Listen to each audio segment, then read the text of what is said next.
ዲል ለማድረግ የሚከብደኝ ኬዝ ልጇ የሞተባትን እናት ማግኘት ነው። ገና ማሰቡ ራሱ ከባድ ነው ዶክተር አይደለም ህይወትክ ላይ ተፈጥሮ ያ ነገር ቢፈጠር ብሎ ማሰቡ ራሱ ከባድ ነው። ገና አይምሮ ላይ ራሱ በቃ መሸከም አትችለውም ማለት I'm ready to die ከዚህ በኋላ ይሄን ነበር የምፈልገው ይሄን ነበር ማየት የምፈልገው። የእናት ነገር የትም ወድቆ አይወድቅም ይደርሳል ጠብ አይልም። እኔ ብዙ ሰዎች ሲያገኙ ማርያም ስለምትወዳት እመቤታችንን ስለምትወዳት እንወዳለን ይሉኛል። አንተን ወዶ እናትህን መጥላት ይቻላል እንዴ? አይቻልም። ያንን ሰው ልትቀበለው ትችላለህ እንዴ? በፍጹም። እናትህን የሚጠላ ሰው እንዴት ልትቀበለው ትችላለህ አንተ ራስህ?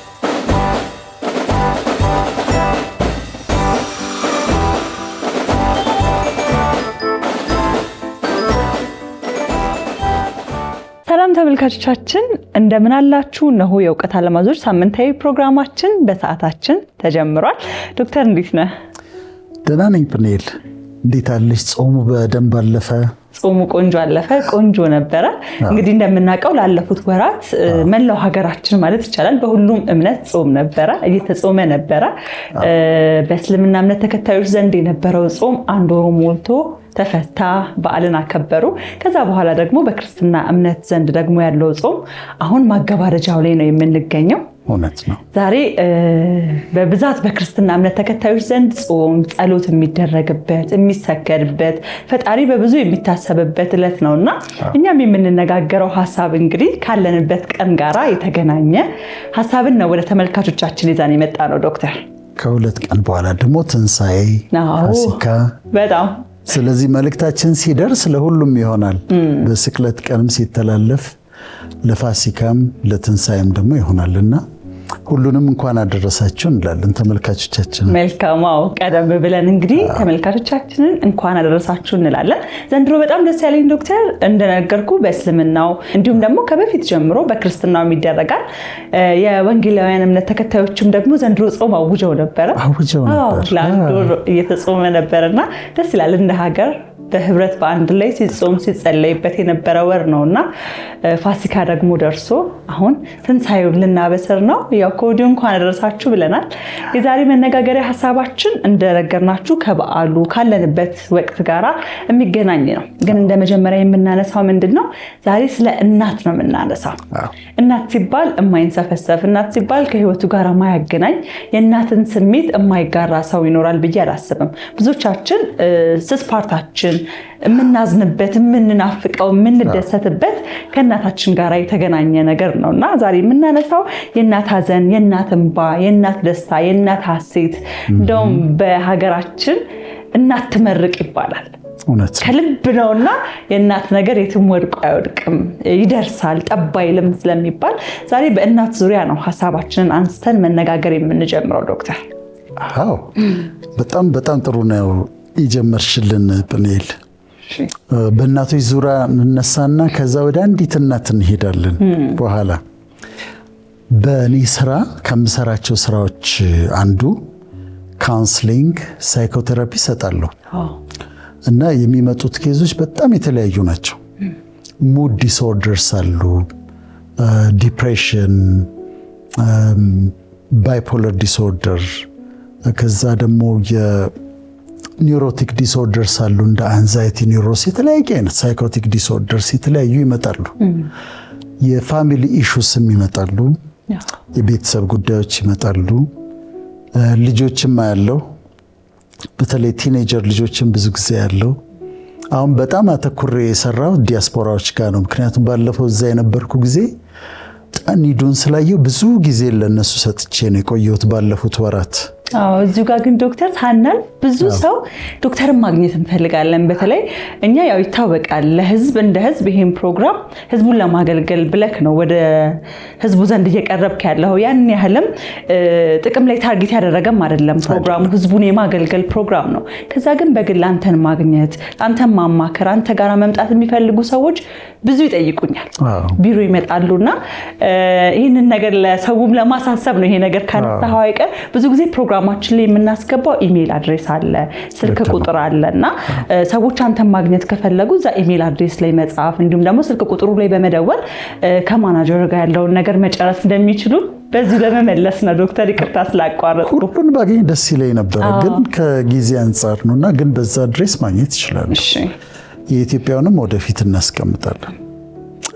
እሺ፣ ከማያቸው ኬዞች ታዲያ ሌሎቹ የሀዘን ከሞርኒንግ ጋር የተያያዘ ነው። መጽናናት ያቃታቸው፣ ክሎዥር ማግኘት የተቸገሩ፣ እናቷ የሞተችባት፣ አባቱ የሞተበት፣ ከዛ ይቸገራሉ። ክሎዥር ማግኘት መቀበል ይቸገራሉና ሌላው እንደሱ አይነት ኬዞችን ነው ያለው። በጣም ከባዱ ለኔ ኬዝ የትኛው እንደሆነ ልንገርሽ። ከሁሉም ሳይኪያትሪክ ዲስኦርደርስ፣ ከሁሉም አይነት ችግሮች ለኔ በጣም የሚከብደኝ ዲል ለማድረግ የሚከብደኝ ኬዝ ልጇ የሞተባትን እናት ማግኘት ነው። እሱ በጣም ከባድ ነው። ወዳጆችም አሉኝ። በተለይ አንዲት ወዳጅ አለችኝ 16 ዓመት ልጇ ሞቶ ከዓመታት በፊት ነው የሞተው። ግን አሁንም ስታለቅስ እንባ እንደዛ አይተሽ አታውቂም። ይረጥባል፣ ሹራቧ ይረጥባል፣ ቀሚሷ እንደዚህ ይረጥባል። እና ከሁሉ ኬዞች ምን ይከብድሃል ብትይኝ ልጇ የሞተባት እናትን ትሪት ማድረግ ነው። በጣም ከባድ ነው አይደለም? አያድርስ፣ ማንም ቤት አይግባ ነው የምንለው። ከልጆቹም ደግሞ አንዳንድ ጊዜ ለምሳሌ የሞተው ልጅ ረባሽ ከነበረ እንደው ተመክሮ ነበር እኮ ስንመክረው አንሰማ ብሎ እምቢ ብሎ ይላሉ። የሆነ ሰበብ አለው እዛ ጋር ሲመከር አልሰማ ብሎ እንደው እንዲህ እየተደባደበ እየጠጣ እንዲህ ብሎ ከዛ በኋላ ሞተ። ስቲል ሀዘኑ አለ። ልጁ ደግሞ በጣም ጥሩ ልጅ ከሆነ ወይም ልጅቷ በጣም ጥሩ ከሆነች፣ ጸባዩዋ በጣም ጥሩ፣ እንዴት አይነት ደግ፣ እንዴት አይነት ሩህሩህ፣ አክባሪ፣ በወላጆቹን አክባሪ፣ ታዛዥ ይባልና ሀዘኑ ይከብዳል። ይሄ በጣም ከባድ ነው እና የእናት ሀዘን ከባድ ነው። ልጇን ስታጣ እንኳን ልጇን አታ እሾህ ልጇን ሲወጋው ከባድ ነው አይደለም? አንቺ ታውቂያለሽ ክርስቲያን፣ ገና ማሰቡ ራሱ ከባድ ነው ዶክተር። አይደለም ህይወትክ ላይ ተፈጥሮ ያ ነገር ቢፈጠር ብሎ ማሰቡ ራሱ ከባድ ነው። ገና አይምሮ ላይ ራሱ በቃ መሸከም አትችለውም። እንባሽ መጣች አንቺ አይዞሽ ነገር የለም። ለእንትን ለምሳሌ ነው ያነሳ ነው። ክትባት ልጇ ሲከተብ አይኗን የጨፈነች ሴት ፎቶ ፌስቡክ ላይ ድሮ ነበረ። ማለት ልጇ እየተከተበ እሱ አይኗን ትጨፍናለች። እኔ ልጅን ታስቀርጽ አልቅሼ ልሞት ነበር ወዳጅ። የስንተኛ ቀን ላይ ነው እንደተወለደ? በሰባተኛ ቀን ነው ምናምን ይገረዝ ነበርና የዛ ቀን በቃ አልቅሼ ልሞት እንዲህ ተቆጥተውኝ ነው ግዴታ አይደለም ወይ ምናምን ብለውና ግን እኮ ስለዚህ ስናወራ እኮ አንቺ እምባሽ መጣ። የልጅ ነገር ከባድ ነው። እዚህ መስቀል አደባባይ ጋር የቀይ ሽብር ሰማዕታት መታሰቢያ አለ እና ይሄ ቀይ ሽብር መታሰቢያ ምንድነው? በቀይ ሽብር ጊዜ በደርግ ዘመን ልጆቻቸው የተገደሉ ልጆች ነበሩ። እንዲህ እየተገደለ ይጣል ነበር። ከዛ ቀይ ሽብር ይፋፋም ተብሎ ላያቸው ላይ ይጻፋል። በጣም ብዙ ወጣት ያለቀበት ጊዜ ነበርና በደርግ ጊዜ እንደመጣ ደርግ ከኢሃፓ ጋር በነበረው ችግር እንደዛ ነበረ። የዛ ጊዜ እናቶችን አስባቸዋለሁ። አቤት እናት ማለት ልጇ ተገድሎ ተጥሎ ቀይ ሽብር ይፋፋም ተብሎ ተጽፎበት መቅበር ክልክል ነው። ሬሳውን ማንሳት ክልክል ነው። እና የዛ ጊዜ የነበሩ እናቶችን ሀዘን ሳስብ በጣም ይከብደኛል። ሀዘን ቤታችሁ አይግባ። ምንም አይነት ሀዘን ለምሳሌ ነው ያነሳ ነው። አይዟችሁ። እና የእናቶች ሀዘን በጣም ከባድ ነው። እንግዲህ አሁን ሲነሳ እንዳየሽው ነው። እኔ ደግሞ ከንባቤ በህይወቴም ካየሁት፣ ካነበብኩት፣ ካሰላሰልኩት ከእናቶች ሀዘን ቢወዳደር የመጨረሻው ትልቁ ሀዘን፣ ከባዱ ሀዘን የድንግል ማርያም ሀዘን ነው። በጣም የሚገርምሽ ነገር ፒናይ፣ በእስልምና በቁርአን ስለ ቅድስት ማርያም ተጽፏል። ሚሪየም ነው የምትባለው። በጣም ነው የምትከበረው። ቁርአን በሱራ ይከፋፈላል አይደለም? አንድ ሙሉ ሱራ አላት። ይሄ በጣም ይገርመኛል። እና ይሄም ደግሞ በጣም ከሚያስገርሙኝ ከሚያስደስቱኝ ነገሮች ነው። በእስልምናም ትከበራለች ለማለት ነው። የእመቤታችን የቅድስት ድንግል ማርያም ሐዘን ነው፣ ከባድ ነው። እንደው ካየሽው በጣም በጣም በጣም ከባድ ነው። እሷ ያሳለፈችው ሐዘን ከሌሎቹ ሁሉ የሚበልጥ ነው። እሷ ሐዘን በጣም ከባድ ነው። እንግዲህ አሁን በስቅለትም በትንሣኤም እኔ እሷን ለማንሳት የምወድበት ምክንያት ሁሌ ኮንቴክስቱን ጀነራል ፒክቸሩን ማየት ስለምወድ ነው። ለምሳሌ ልደትን ስናከብር የክርስቶስን መወለድ ሳስብ የወለደችውን ማንሳት እፈልጋለሁ። ስቅለቱን ሳስብ መስቀሉ ስር የነበረችውን እናቱን ማሰብ እፈልጋለሁ። ትንሣኤውን ሳስብ የተደሰተችውን እናቱን ድንግል ማርያምን ማሰብ እወዳለሁ። እና የእሷ ሐዘኖች ከባድ ነበሩ። አንዳንድ የዌስተርን ቤተክርስቲያኖች the seven sorrows of Mary ብለው ያቀርቡታል። 7ቱ የድንግል ማርያም ሐዘኖች ብለው ያቀርቡታል። የኢስተርን ኦርቶዶክስ ደግሞ አብሮ ከጌታ ጋር ስቶሪውን በሙሉ አብረው አድርገው ነው የሚያዩት፣ እንዲለይተው እዚህ ጋር ሳይሆን ግን በዚህኛው መንገድ የሚሄዱ አሉና ያሳለፈችው ሐዘን በጣም ነው የሚያሳዝነኝ፣ በጣም ነው ልቤን የሚነካው። ሐዘኗን ደግሞ የሚያከብደው ለምን መሰለሽ?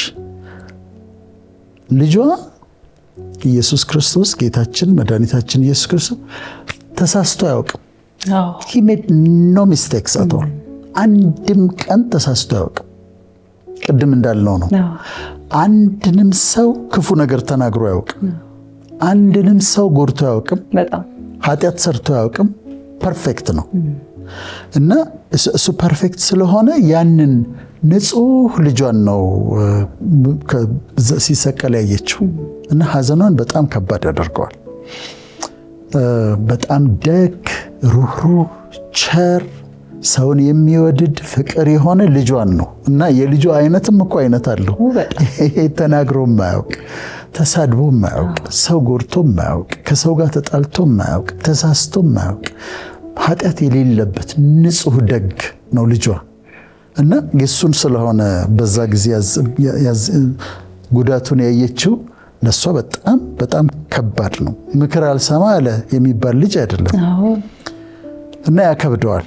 አዎ ዶክተር እንግዲህ እንዳልከው ነው። እናትነት ሲባል እንደው ቅድም እንዳልከን መጥፎ የሚባል ልጅ ራሱ ቢሆን እናት ልጅ ነው የምትለው በቃ እና በጣም ነው የምታዝነው። በዛ ላይ ደግሞ መልካም ሲሆን ክርስቶስን ስናስብ ለዓለም ምሳሌ ለዓለም መድኃኒት የሆነ ልጇን ማጣት በጣም ከባድ ነው የሚሆነውና ቅድም ጠቀስ አድርገዋል። የቅድስት ድንግል ማርያም ከባድ የምንለው ሐዘኖቿ ታዲያ ምንድን ናቸው? በጣም ጥሩ አንድ ባንድ እናያቸው። እንዳልኩሽ ነው በአንዳንድ ቤተክርስቲያኖች 7 ይደረጋሉ፣ ግን ዝም ብለን መጽሐፍ ቅዱስን ብናነብ የምናገኛቸው ናቸው። ራስሽ እያነበብሽ ጎስፕልስ ወንጌላትን እያነበብሽ እዚህ ጋር እንዴት ችላው ይሆን እዚህ ጋር እንዴት ሆና ይሆን ማለት የምትችይባቸው ጉዳዮች ናቸው። እና እኔ ሉቃስ ወንጌልን በጣም እወዳለሁ። ሉቃስ ሐኪምም ስለሆነም ይሆናል።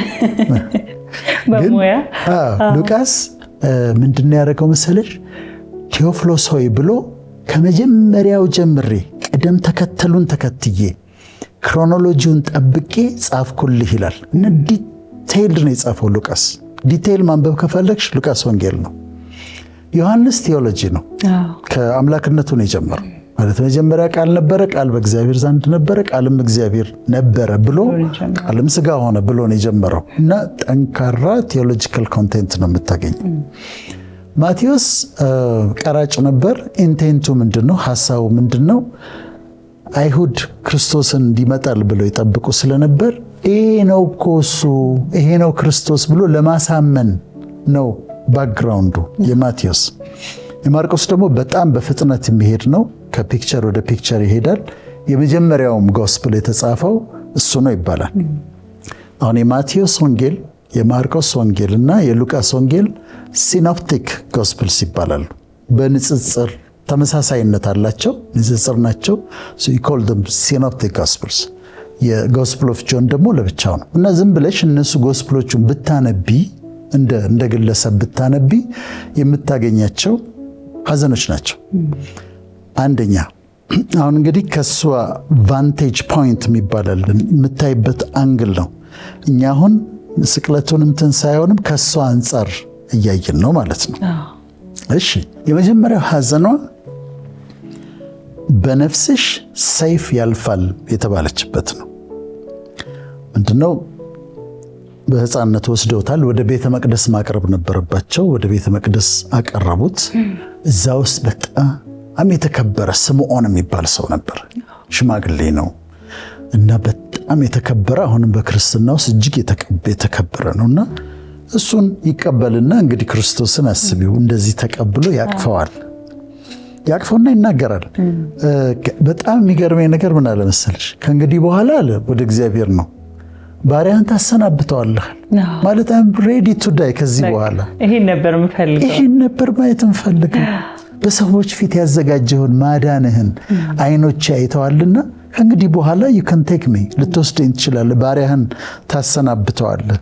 አይኖቼ በሰዎች ፊት ያዘጋጀውን ማዳንህን አይተዋል። ይሄም ደግሞ ለአሕዛብ ሁሉን የሚገልጥ ብርሃን፣ ለሕዝብም ለእስራኤል ደግሞ ክብር ነው አለ። ከእግዚአብሔር ጋር ነው ኮሚኒኬት ያደረገው።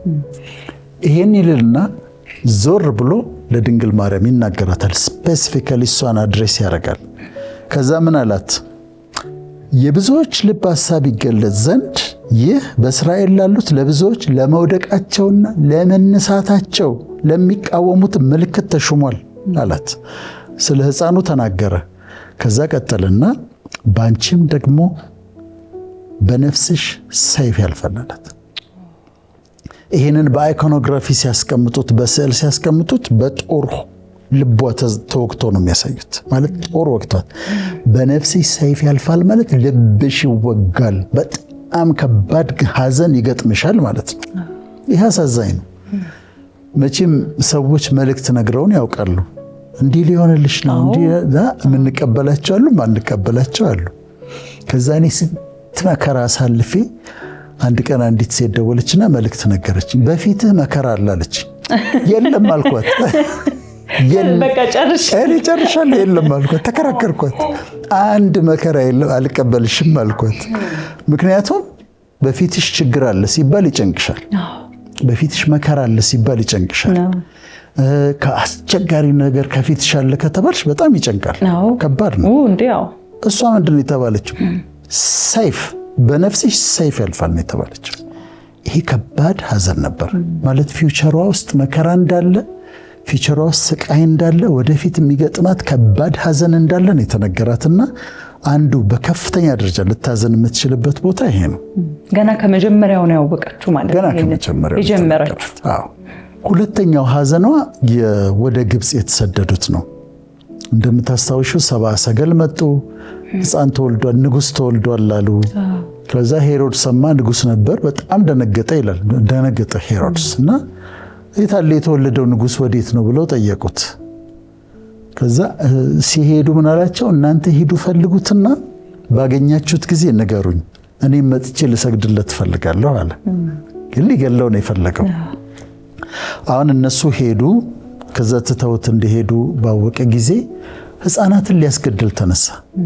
በሱ በጌታ ዕድሜ ያሉትን እስከ 2 ዓመትና ከ2 ዓመት በታች ያሉ ሕፃናትን ሊያስገድል ፈለገ። በዚህ ጊዜ የእግዚአብሔር መልአክ ለዮሴፍ ተገለጠለት። ዮሴፍም በጣም የተከበረ ነው፣ ቅዱስ ዮሴፍ እና አሁን ቅዱስ ዮሴፍ ቤተክርስቲያን ታውቂያለሽ አይደል? ሴንት ጆሴፍ ትምህርት ቤት ታውቂያለሽ? በሱ የተሰየሙ ናቸው። እና ቅዱስ ዮሴፍ ለሱ ነገረው መልአኩ። ከዛ ድንግል ማርያምን ይዞ ሕፃኑን ኢየሱስ ይዞ ስደት ተጀመረ። ስደቱ በምንድን ነው? በመኪና አይደለም። የነበረው ትራንስፖርት አህያ እንደዚህ ነው። ከዛ ተነስተው ግብጽ ድረስ እስኪደርሱ ሕፃን ልጅን ይዘው አስቢያቸው። ማንቺ አሁን ልጅሽን ይዘሽ ትራንስፖርት በሌለበት በእግርሽ ቢሾፍቱ ሂጂ ብትባይ ዛሬ ምን ቢሾፍቱ ከቦሌ ሚካኤል እዚህ ቢሮ ብባል ከባድ ነው። እንግዲህ የኔ መኖሪያ ቦሌ ሚካኤል ነው። እዚህ የ10 ደቂቃ መንገድ ነው። ምን እያበላችሁ? ድካሙ እንዴት ነበረ? ሐዘኑ እንዴት ነበረ? እሱ ብቻ አይደለም፣ ለምን ሊገለው ይፈልጋል ብላ እኮ ታስባለች። ምን አጠፋ የሕፃን ልጅ? ሄሮድስ ለምንድን ነው ሊገለው የሚፈልገው የሚልም ጭንቀት ይኖርባታል። እና ስደቱ ቀላል አልነበረም። ጨቅላ ሕፃን ይዘው ነው። ረሃብ ይኖራል፣ ጥማት ይኖራል፣ ድካም ይኖራል። እሷም ገና በደንብ እድሜው በዛ ሰዓት ስፔሲፊክ እድሜው አልገለጸም መጽሐፍ ቅዱስ ላይ፣ ግን ሕፃን እንደሆነ ግን እናውቃለን። ስለዚህ ሁለተኛ ሐዘኗ ይሄ ስደት፣ ሄሮድስስ ምን አደረገው፣ ይሄ ሕፃን ምን አጠፋ፣ ከዛ ወደ ግብፅ ስትሄድ ስደቱ፣ ድካሙ፣ ረሃቡ፣ ጥማቱ፣ ሁለተኛ ሐዘኗ ይሄ ነው። ሶስተኛ ሐዘኗ ከባድ ሐዘን የነበረባት ልጇ ወደ ኢየሩሳሌም ሄዱ። አረጋዊ ዮሴፍ፣ ቅድስት ማርያም ኢየሱስን ይዘው ወደ ኢየሩሳሌም ሄዱ። ወደ ቤተ መቅደስ ነው የሄዱት። ቤተ መቅደስ ማቅረብ ያለባቸውን አቅርበው አምላካቸውን አምልከው ሲመለሱ እነሱ ወደ ሀገራቸው ወደ ቤታቸው ሊደርሱ ሲሉ የለም፣ እሱ ጠፋባቸው። ጠፋ። እንዴት እንደሚያስደነግጥ አስቢ። ይሄ ከባድ ሐዘን ነበረ። ምክንያቱም እስክታገኘው ድረስ በሶስተኛው ቀን ነው ያገኘችው። በመጀመሪያው ቀን አስቢያት፣ በሁለተኛው ቀን አስቢያት፣ ልጇ ጠፍቷል። ሊገሉት የሚፈልጉ ሰዎች አሉ እና በጣም አስጨናቂ ነበረ። በጣም ከባድ ጊዜ ነበረ ለአንዲት እናት። ከትምህርት ቤት ተደውሎልሽ ያውቃል? እኔ ገና ሳነሳ ራሱ እንዳደነግጪ በሰላም ነው የደወልኩት ትለኛለች አስተማሪዋ ሁሌ። በጣም በዚህ እንደው አመሰግናቸዋለሁ እኔ አስተማሪዎቹ። ሰው እንዴት አይለምድም? አሁን እኔ አልለመድኩም እስካሁን ድረስ። ከትምህርት ቤት ከሆነ ስልኩን ካየሁት ወይ ከፍሊፐር ከሆነ ወይ ካራክተር አካዳሚ ከሆነ እደነግጣለሁ መጀመሪያ። እነሱም መጀመሪያ አንስተው ሰላም ነው ከትምህርት ቤት ነው ግን ሰላም ነው ይሉሻል።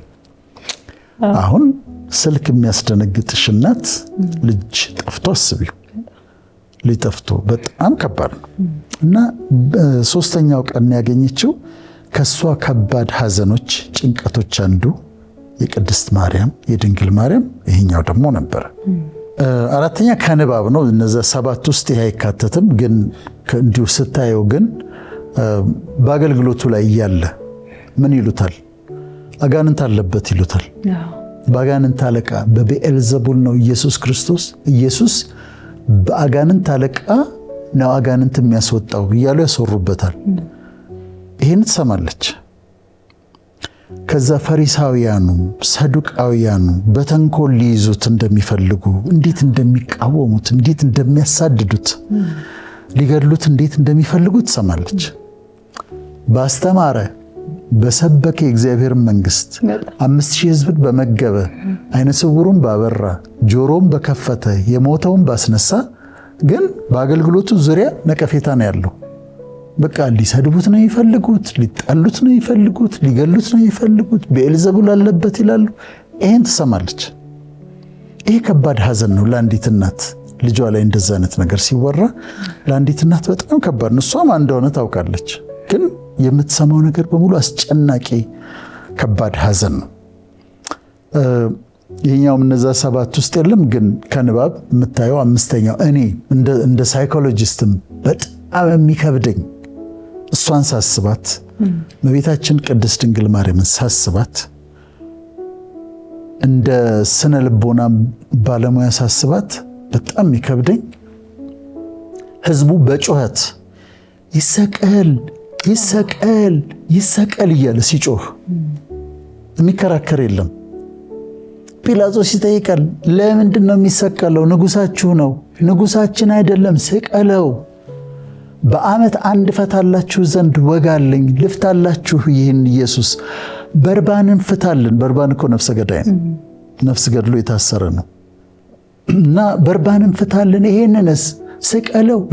በአንድነት ተስማምቶ እናቲቱ እየሰማች ያንን የምትወደው ልጇን ይሰቀል ይሰቀል ይሰቀል የሚል ጩኸትን አስቢው።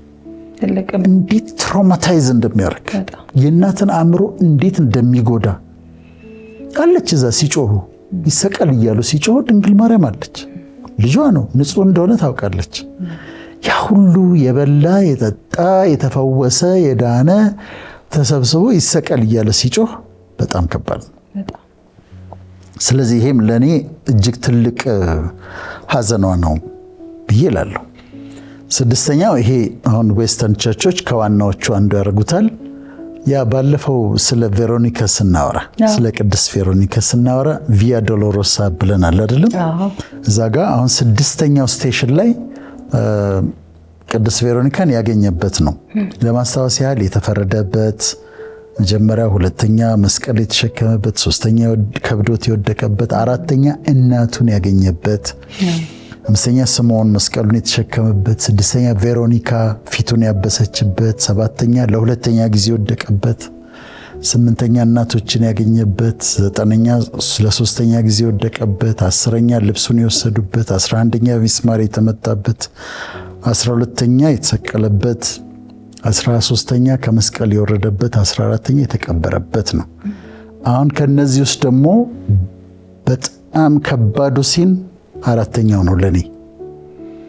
4ኛው ስቴሽን ላይ ምንድነው የሆነው? መስቀሉን ተሸክሟል። የሸዋ አክሊሉ አለ። ደም ፊቱን ሸፍኖታል። ቁስሉ አለ፣ ላቡ አለ። በዚህ ሁኔታ ከእናትየው ጋር ፊት ለፊት ተገናኙ። ከእናቱ ጋር ተገናኙ ማለት እንዲህ አይተዋለች፣ እንደዚህ አይተዋለች።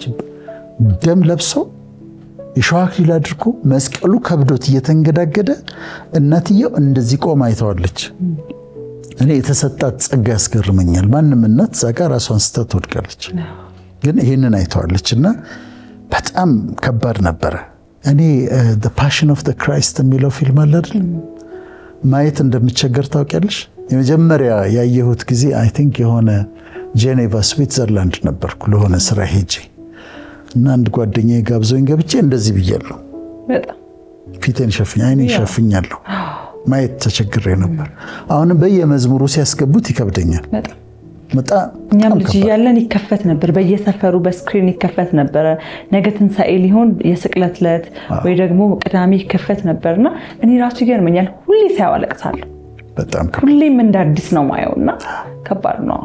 በተለይ ይሄ ሜል ጊብሰን የሰራው The Passion of the Christ ስቃዩን የመጨረሻዎቹን 12 ሰዓታትን የሰራው በጣም ከባድ ነውና ያንን ሳስበው እንደዛ ሆኖ እናት እዛ ጋ ቆማ ድንግል ማርያም እዛ ጋ ሆና ማሰብ በጣም በጣም ይከብዳል። ይሄ ነው። 7ኛ ስቅለቱ ነው። ስቅለቱ ነበረች እዛ ጋ በሚስማር ሲመታ፣ በወፍራም ሚስማር ሲመታ እጁ ሲጮህ ነበረች። በወፍራም ሚስማር ሲመታ እጁ ነበረች። እግሩ በሚስማር ሲመታ ነበረች። ከዛ አንስተው መስቀል ላይ ሲያቆሙት ተጠማሁ ሲል ደም ሲፈሰው ሲያጣጥር she was there እዛ ነበረች። ዮሐንስ ነበር፣ መግደላዊት ማርያም ነበረ፣ ሌላይቱ ማርያም ነበረች እና እዛ ጋር ቆመ ያንን አይታለች። ይሄም ከከባድ ሐዘኖቹ አሁን መሰቀሉ እኮ ብቻ አይደለም፣ ያሾፉበታል። እዛ ጋር ያሉት 100 አለቃው ያሾፋል። እግዚአብሔር ልጅ ከሆንክ እስቲ ውረድና ሳየን ይሉታል እና ያላግጣሉ፣ ያሾፋሉ። እሱ ስቃይ ውስጥ ነው ያለው። እነሱ ደግሞ ከባድ ማሾፍ ማሽሟጠጥ ላይ ነው ያሉት። ይህንን ትሰማለች፣ ታያለች። ለእናት እንዴት ሊሆን እንደሚችል መገመት ትችላለች። በጣም ከባድ ነው፣ በጣም ከባድ ነው። ውሃ ጠማኝ ሲል እንዴት አድርጋ ትስጠው ውሃ? አመመኝ ሲል እንዴት አድርጋ ህመሙን ታስታክስለት? ሀልፕለስ ነች፣ አቅም የላት፣ ምንም ማድረግ አትችልም። አንድም ሰው ደግሞ እሱን ለመርዳት የቆመ ሰው የለም እዛ ጋር እና ከባድ ነበር። ከዛ 8ኛው በአንዳንድ ትራዲሽን እንዲህ አሁን በፓሽን ኦፍ ዘ ክራይስትም ላይ አለ። ጂሰስ ኦፍ ናዝሬት የሚለው ላይ ሳይሆን ፓሽን ላይ ቦዲውን ተቀብላ እንዲህ አቅፋ ያለችበት ቦታ አለ። ወርዶ እንደዚህ አቅፋለች እና አሁን ሞቷል፣ ነፍሱን አሳልፎ ሰጥቷል። እንግዲህ የኢየሱስ አስከሬን ማለት ነው፣ ዴድ ቦዲ ማለት ነው። ወርዶ እንደዚህ አቅፋዋለች። በጣም ልቤን የሚነካኝ እንትን ቦታ ነው። እዛ የፓሽኑ ላይ እንዲህ ደም አስነክቷት ከዛ በደም የተለወሰ ሰውነቱን አቅፋ ያለበት ቦታ ነው። ልጅ እኮ ሲሞት ሰው ይሰበሰብና እናቲቱን ዞር ያረጋታል ለማጽናናት አይደል እንጂ ዴድ ቦዲውን አታቅፍም። ትያዛለች፣ ጠብቋታል። ከዛ ሌሎች ናቸው መጥተው የሚገንዙት ምን የሚሉት ሌሎች ናቸው እንጂ እሷ እዛ ጋር እንዳትኖር ነው የምትደረገው። እሷ ግን እዛ ጋር ነበረች። ከዛ ደግሞ በደም የተለወሰ አካሉን አቅፋዋለች። ይሄ ደግሞ እጅግ በጣም ከባድ ነው። ስታወሪው እንኳን ከባድ ነው። ዘጠነኛው ቀብሩ ነው፣ የተቀበረበት ነው። የአርማትያሱ ዮሴፍ መጣ፣ አስፈቀደ፣ ሞቷል ብሎ ተናገረ። ለጲላጦስ ፈቀደለት። ከዳ ባለጸጋ ነበረ የአርማትያሱ ዮሴፍ። ከዛ ከኒቆዲሞስ ጋር ኒቆዲሞስ ታስታውሽ እንደሆነ በሌሊት መጥቶ በስውር የጠየቀው ነው። ሰዎች እንደ አይሁድ እንዳያዩት ብሎ በስውር ያስተማር መምህር ነው ራሱ። እና ሁለቱ ናቸው ቀበሩት የሚባለው። ከርቤ እንዲያሽተው ገንዘው በአዲስ የተዋቀረ መቃብር ውስጥ ከተቱትና ትልቁን ድንጋይ ዘግተውበት ሄዱ። እንደ ቀብር ደግሞ የሚያስገርመኝ ነገር የለም። ማለት ቀብር በሄድኩኝ ቁጥር በጣም ይገርመኛል። ማለት ያ ከኛ መካከል የነበረ ሰው ሞቶ ከዛ እዛ ጋር ጉድጓዱ ተዘጋጅቶ ጉድጓዱ ውስጥ ገብቶ ድንጋይ ተረብርቦበት በዛው አሸዋው ማነው ሲሚንቶ ተደርጎ ምናምን ስንሄድ ህይወት ይገርማል በጣም እና የእሷም እዛ መቃብር ውስጥ ሲገባ ከዛ ድንጋዩ ሲንከባለል እና ሲዘጋ ከባድ ሐዘን ነበር። የእናት ሐዘን ነው። ቅድስት ድንግል ማርያም የጌታ እናት ሐዘን ነው። አስረኛ ይሄ ከኔም ንባብ ነው። እኔም ሳየው የሚገርመኝ ቅዳሜን አስበዋለሁ። ቅዳሜን ሳስበው ማንም የለም አጠገቧ። ምናልባት የማይለዩት ሁለት ድንግል ማርያም ጋር ቅድስት እናቱ ጋር የማይለዩት እናቶች ይኖራሉ። ዘመዶቿ ጥቂት፣ በጣም ጥቂት ደቀ መዛሙርቶች ተበትነዋል። ሰፈርተኛ የሚመጣ የለም። አይሁድ ናቸው። በመሞቱ እንደውም ደስታ ነው እየተወራ ያለው ከተማ ውስጥ። በቃ ያሳች ተገደለ ተብሎ ደስታ ነው ያለው እንጂ ለቅሶ አይደለም ከተማ ውስጥ ያለው። ሰፈርተኛ እሷን ሐዘን ለመድረስ አይመጣም። ስለዚህ ቅዳሜን ሳስበው ብቸኝነቷ፣ ዝምታው፣ ጸጥታው፣ ፍርሃቱን ሳስበው መቼም አልተጻፈም እንጂ ስለ ትንሣኤው ስለ መነሳቱ ሳይነግራት አይሄድም። ቀድሞ ሁሉን ነገር ይነግራታል ብዬ አስባለሁ። መቼም እናት ሆነችና ይነግራታል ብዬ ገምታለሁ። ታውቃለች እንደሚነሳ። ግን ቢሆንም ጸጥታው ያስፈራል፣ ዝምታው ያስፈራል፣ ያስጨንቃል። ብቸኝነቱ በጣም ከባድ ነው እና የቅዳሜን ሳስበው ደግሞ ይሄ ሌሎቹ ሲደሰቱ ሳያቸው ከባድ ሐዘን ነው። እነዚህ ስታይ ራሲ ስታነቢ የምታገኝ ከነዚህ ውስጥ ግን ሰባቱን አሁን ካቶሊኮች ለምሳሌ the seven sorrows of Virgin Mary ብለው ያወጡታል። በሌሎች ትራዲሽን ደግሞ እንዲሁ አብሮ ሁሉ ሐዘኗም ከሱ ጉዞ ጋር አብረው ኢንተግሬት አድርገው ነው የሚያዩት እና ሐዘኖቿ እነዚህ ነበሩ። አስሩም ያነሳናቸው እንግዲህ ሀሳቦች በጣም ልብ የሚነኩ የሚያሳዝኑ ናቸው። ይህንን እንደውም እናት መሆን ራሱ አይጠበቅብህም ለመረዳት። እንዲሁ ሰው መሆን ማሰብ በራሱ የቅድስት ድንግል ማርያምን ሐዘን ያሳለፈችውን ነገር ለመረዳት እሷን ለማክበር እሷን ለመውደድ ትልቅ ምክንያቶች ናቸውና የእውነት እያሰብኩት ነበረ በደንብ ወደ ውስጥ ሆኜ።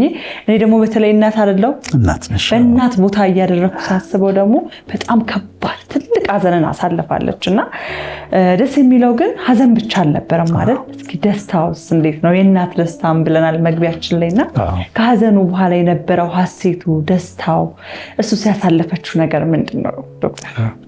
እኔ ብዙ ሰዎች ሲያገኝ ማርያምን ስለምትወዳት እመቤታችንን ስለምትወዳት እንወዳሃለን ይሉኛል። በጣም ነው የምወዳት፣ ግን ዝም ብዬ ከመሬት ተነስቼ አይደለም የወደድኳት። እነዚህን መከራዎቿን አይቻለሁ። ስቃይዋን ሳይ በጣም ታሳዝነኛለች። አሁን ደግሞ ደስታዋንም እናያለን። ግን ስቃይዋ፣ መከራዋ በዚህ ሁሉ ደግሞ እኮ ጸጥ ብላ ነው እኮ የምትችለው። ጠብላ ችላ ነው እኮ ይህን ሁሉ የምታሳልፈው። መታ የሆነ ቦታ ላይ ልጄ እንዲያረጋችሁት ምናምን ብላ ስትከስ አታገኛት፣ ወይ ከነሱ ጋር ለመጣላት ስትሞክር አታያት። ብላ ችላ እና እኔ በጣም ነው የምወዳት፣ በጣም ነው የማከብራት። እንዴት ግን አለመውደድ ራሱ ይቻላል? አይቻልም። ምክንያቱም በህይወታችን ምሳሌያችን፣ አምላካችን፣ ጌታችን ያልነውን ክርስቶስን የወለደች እናት፣ በዚህ ሁሉ መከራ ውስጥ ያሳለፈች ቅድስት ድንግል ብጽዕት ሴት እንዴት ነው አለመውደድ ራሱ የሚቻለው? ዶክተር አይደለም እና ጌታችን መድኃኒታችን ኢየሱስ ክርስቶስ አንተን ወዶ እናትህን መጥላት ይቻላል እንዴ? አይቻልም። ያንን ሰው ልትቀበለው ትችላለህ እንዴ? በፍጹም። እናትህን የሚጠላ ሰው እንዴት ልትቀበለው ትችላለህ አንተ ራስህ? አይሆን። ስለዚህ ይሄ ግዴታም ነው ብዬ ነው የማስበው። አንዳንዶች ለምን ለምሳሌ አሁን እኔና አንቺ እያወራን ምናልባት አንዱ ከስር ገብቶ ለምን ስለ ኢየሱስ አታወሩም ሊል ይችላል። ስለ ኢየሱስ ነው እያወራን ያለነው ስለ ኢየሱስ ነው። ስለ እናቱ ነው እያወራን ያለነው። እናቱ ደግሞ በልጇ ምክንያት የሌላ ልጅ እናት እኮ የከበደ እናት እኮ ብትሆን እኮ ይሄ ሁሉ መከራ አይደርስባትም። የእሱ እናት ስለሆነች ነው እኮ ይሄ ሁሉ እና እያወራን ያለነው ኢትስ አባውት ጂሰስ እና እንደዛ ይረዱናል ብዬ አስባለሁ። እሺ፣ ሀዘን ብቻ ግን አልነበረም ህይወቷ፣ ደስታዎችም ነበሯት። አሁን ደግሞ ደስታዎቿን እንመልከት። እሺ፣ በጣም ባጭሩ ጊዜ ስለሌለ አንደኛ አኑንሲዬሽን የሚባለው ብስራት ማለት ነው። መልአኩ ቅዱስ ገብርኤል መጥቶ ለሷ ብስራትን የነገራት ቦታ ትጸንሻለሽ፣ ወንድ ልጅ ትወልጃለሽ፣ ስሙንም ኢየሱስ ትያለሽ፣ ከኃጢአታቸው ያድናቸዋል ብሎ የነገራት ቦታ። ከዛ ደግሞ ወንድ ስትጠይቀው ደግሞ ያሲን በጣም ልቤን የሚነካው ማለት ቅዱስ ገብርኤልና ቅድስት ማርያም ሲያወሩ ወንድ ስለማላውቅ እንዴት ይሆናል ትለዋለች። ትንሽ ለእንደገና እኮ ወጣት ነች። ወንድ ስለማላውቅ እንዴት ይሆናል? መንፈስ ቅዱስ በአንቺ ላይ ይመጣል፣ የልዑል ኃይል ይጸልልሻል፣ ስለዚህ ከአንቺ የሚወለድ ቅዱስ እግዚአብሔር ልጅ ይባላል ይላታል። ይሄ የደስታ ጊዜ ነው ማለት ቅዱስ ገብርኤል መጥቶ የተወደደ መልአክ መጥቶ ሲያናግራት ወጣቷን ማርያምን ደስታ ነው። አንደኛው ደስታ ይሄ ነው። ሁለተኛው ደስታ ልደት ነው። የወለደች ጊዜ ነው። ያ የተነገረለት ልጅ ሲወለድ ማለት መጀመሪያ ጌታን አርግዛ ነፍሰ ጡር ሆና ወደ ኤልሳቤጥ ስትሄድ ኤልሳቤጥ ውስጥ ያለ ጽንስ ሲዘል ያን ሁሉ አሳልፋ ከዛ በኋላ ደግሞ ወደ ቤተልሔም መጥቶ ሲወለድ ግርግም ውስጥም ቢሆን ሲወለድ ግን የተነገረው ትንቢት ሲፈጸም ይሄም ደስታ ነው። ደስ ብሏታል። ኦፍ ኮርስ ስትወልድ ደስ ይላታል እንደ ማንኛውም እናት። ሶስተኛው ደስታዋ ሊሆን የሚችለው ባፕቲዝም ይወራል። እዛ ጋ ጌታ ሲጠመቅ ጌታችን መድኃኒታችን ኢየሱስ ክርስቶስ ሲጠመቅ መጥምቅ ዮሐንስ ሲያጠምቀው አደባባይ ነው፣ ህዝብ አለ። ከዛ ከተጠመቀ በኋላ ደግሞ ሰማይ ተቀደደ ይላል ማርቆስ። ሰማይ ሲከፈት ከሰማይ ድምፅ ሲመጣ በእርሱ ደስ የሚለኝ የምወደው ልጄ እሱ ነው ተብሎ ሲናገር አብ ከላይ ሲናገር ህዝብ ሁሉ ሲሰማ ይሄንን ትሰማለች ወይ ታያለች ወይም ቢያንስ እንዲህ ከሆነ ይነግሩ። ዛሬ እኮ መጥምቅ ዮሐንስ እኮ ልጅሽን አጠመቀው፣ ከዛ ምን ሆነ? ሰማይ ተከፈተ፣ ከዛ ድምፅ ከሰማይ መጣ። ምን የሚል? በእርሱ ደስ የሚለኝ የምወደው ልጄ እሱ ነው የሚል ድምፅ መጣ። መሰከረለት እኮ እግዚአብሔር። እንዲህ አይነት ነገር ተደርጎ ያውቅም ሲባል ደስታዋ ነው። ደስታ ነው ይሄኛው። አራተኛው ትራንስፊገሬሽን የሚባለው ነው። ትራንስፊገሬሽን ማለት በተራራ ላይ ዮሐንስን ጴጥሮስ ዮሐንስ ያዕቆብን ይዞ ወጥቶ ተራራ ላይ ከዛ ይለወጣል። ፊቱ እንደ ፀሐይ ያበራል፣ ልብሱ በጣም ነጭ ይሆናል። ሙሴና ኤልያስ መጥተው ያናገሩታል። እነ ጴጥሮስ ያሉ ከስር ሆነው ያሉ፣ ጴጥሮስ ዮሐንስ ያዕቆብ ከስር ሆነው ያሉ። ተራራው ጫፍ ላይ ግን የጌታ ክብሩ ተገልጧል። ልብሱ ነጭ ሆኗል፣ ፊቱ እንደ ፀሐይ ያበራል። ሙሴና ኤልያስ ደግሞ አብረውት ቆመዋል። ጴጥሮስ የዛን ጊዜ ነው ጌታ ሆይ በዚህ መሆን ለኛ መልካም ነው፣ አንድ ዳስ ለአንተ እንስራ፣ አንድ ዳስ ለሙሴ እንስራ፣ አንድ ዳስ ደግሞ ለኤልያስ እንስራ ብሎ ኤክሳይትድ ሆኖ የሚያወራው። ይሄንን ትሰማለች፣ ደፍነት ትሰማለች። ደስ ይላታል። አዎ ክብሩ እኮ ተገለጠ። ቢያንስ ደቀ መዛሙርቶች እኮ አዩት ማለት እሷ ታውቃለች ማን እንደሆነ፣ ግን ደቀ መዛሙርቶች እኮ አዩት፣ ክብሩ ተገለጠ። ምክንያቱም በጣም ደንግጠው ነው የወረዱት። ደስ ይላታል። ይህም ያስደስታታል። ከዛ አምስተኛው ትምህርቶቹ አሉ።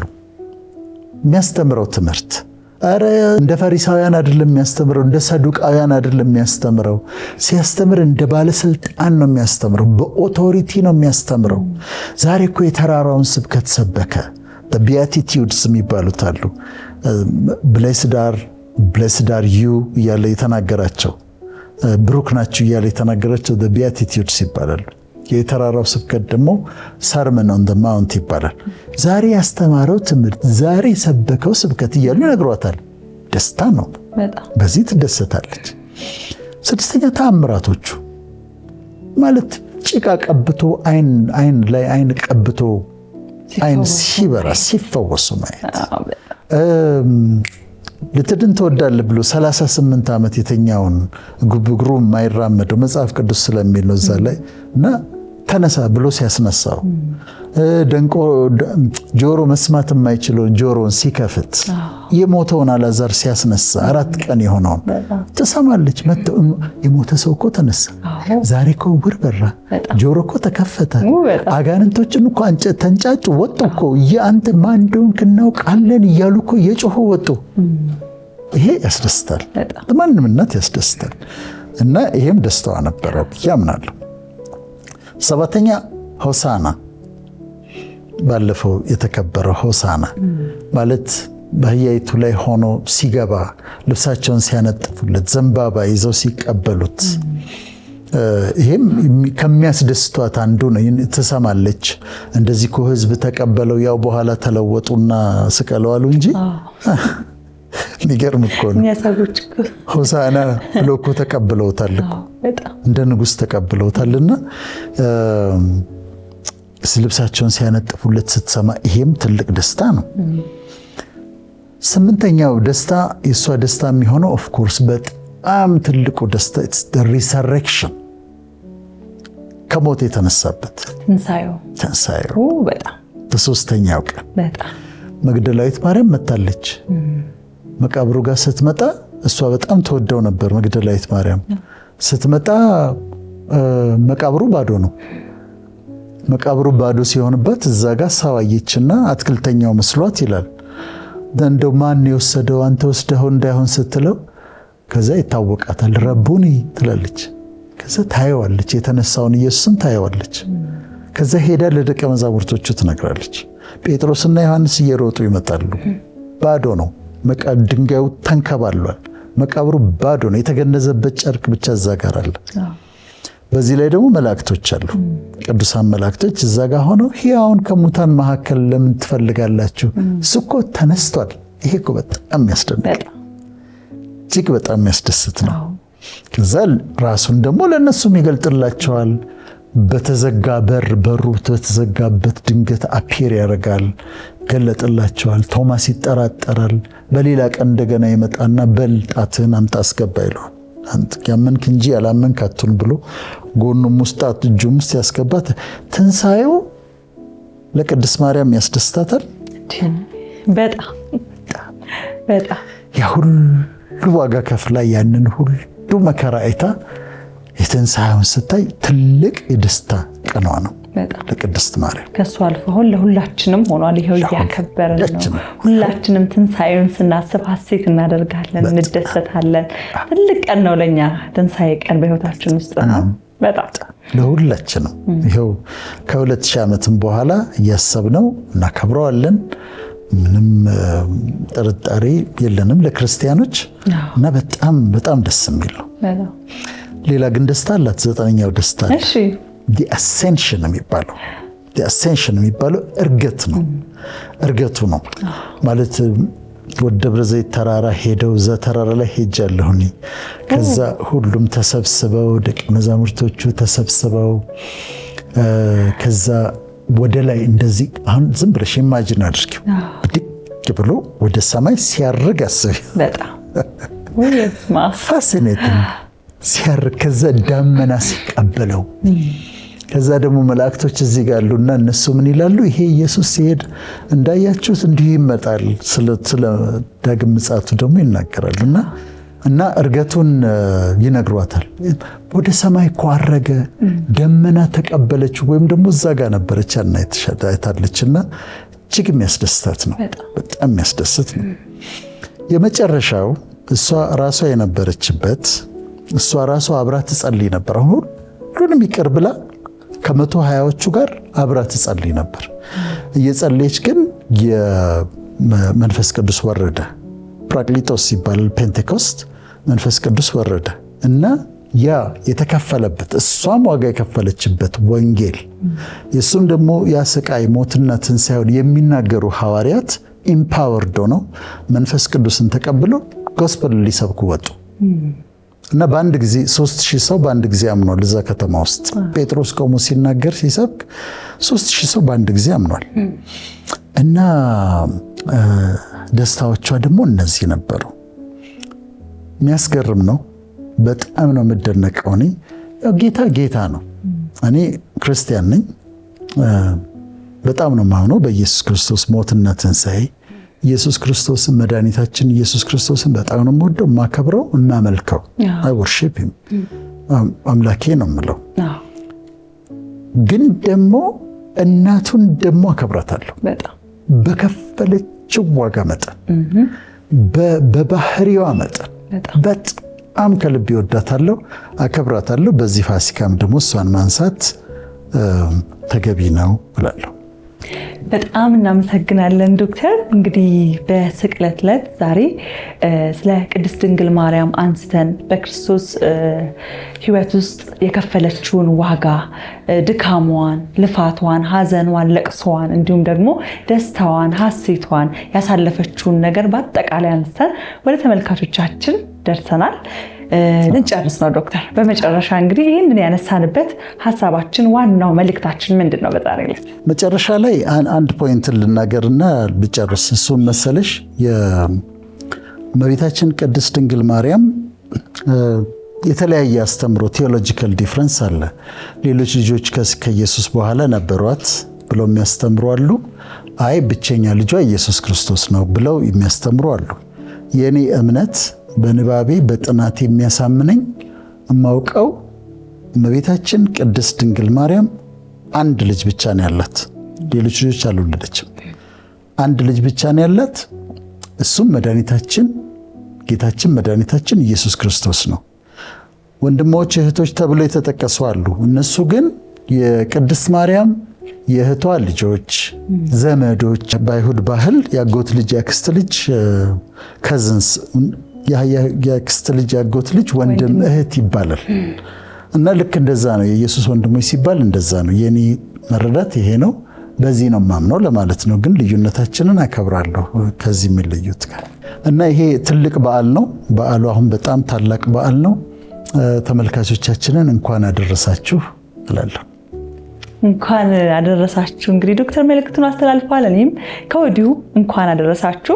ዛሬ በስቅለት ቀን እንግዲህ የተለያዩ ሀሳቦችን አንስተን ስለ ቅድስት ድንግል ማርያም የተወያየንበት ፕሮግራማችን የተመለከታችሁትን ይመስል ነበረ። ተመልካቾቻችን በዚህ ዕለት እንግዲህ የጌታችን የመድኃኒታችን የኢየሱስ ክርስቶስ እናት የሆነችውን ቅድስት ድንግል ማርያምን ልፋቷን፣ ሐዘኗን፣ ደስታዋን እንድናስብ እንዲሁም ደግሞ ስለ ጌታችን ስለ መድኃኒታችን ስለ ኢየሱስ ክርስቶስ ለኛ ሲል ለፍቅር ሲል የከፈለ ዋጋ ትልቅነት እንድናስብ እኛም በፕሮግራማችን ይህንን ርዕስ ለማንሳት ወደናል።